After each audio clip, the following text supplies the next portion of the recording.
കരങ്ങൾ കൂപ്പി പിടിക്കാം, കണ്ണുകൾ തുറന്ന് ദിവ്യകാരണത്തിലേക്ക് നോക്കാം. മക്കളെ, എത്രമാത്രം നന്ദി പറഞ്ഞാലും തീരാത്ത അത്ര അനുഗ്രഹങ്ങൾ ദൈവം നമ്മുടെ ജീവിതത്തിൽ ചെയ്തിട്ടില്ലേ?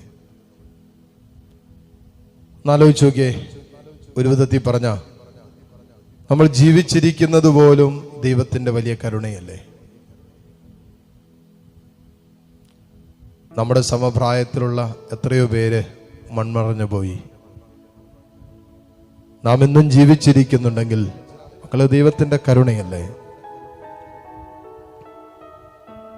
നിരന്തരം ഈ ജീവിതത്തെ ഓർത്ത് നന്ദി പറയാൻ നമ്മൾ പഠിക്കണം. നമ്മൾ ഇന്നലകളിൽ ജാഗ്രത പാലിക്കാതിരുന്നപ്പോഴും, നമ്മൾ ഇന്നലകളിൽ പാപം ചെയ്ത് ദൈവത്തിൽ നകന്നപ്പോഴും ദൈവം നമ്മളെ പൊതിഞ്ഞു പിടിച്ചില്ലേ? തീർച്ചയായിട്ടും തമ്പുരാൻ നമ്മളെ പൊതിഞ്ഞു പിടിച്ചു. അതുപോലെ സങ്കടങ്ങളുടെയും വേദനകളുടെയും രാത്രിയുടെ യാമങ്ങൾ നമ്മുടെ ജീവിതത്തിൽ ഇന്നലകളിൽ കടന്നുപോയപ്പോൾ ദൈവം തന്റെ ആത്മാവിനാൽ നമ്മളെ ബലപ്പെടുത്തിയില്ലേ? എത്രയോ പേരിലൂടെ, എത്രയോ ജീവിതങ്ങളിലൂടെ ദൈവത്തിന്റെ ആത്മാവ് നമുക്ക് വേണ്ടി സംസാരിച്ചു. ദൈവത്തിന്റെ ആത്മാവ് നമുക്ക് വേണ്ടി പ്രവർത്തിച്ചു. നമ്മുടെ എന്തെങ്കിലും യോഗ്യത കൊണ്ടാണോ? പറ. അല്ലല്ലോ മക്കളെ, ദൈവത്തിന്റെ കരുണയല്ലേ ഇത്?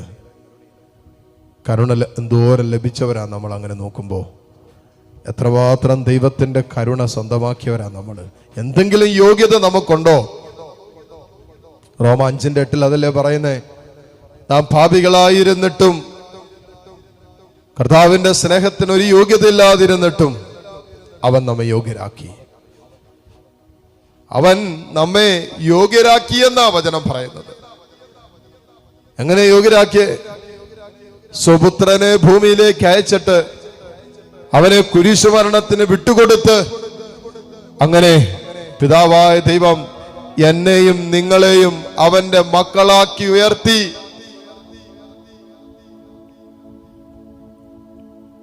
ദൈവമേ, പാപത്തിന്റെ ശിക്ഷ ഏറ്റെടുക്കേണ്ടിയിരുന്ന ഞങ്ങളെ ആ പാപത്തിന്റെ ശിക്ഷയിൽ നിന്നും കാൽവരി യാഗത്തിലൂടെ ഞങ്ങളെ ഒഴിവാക്കി.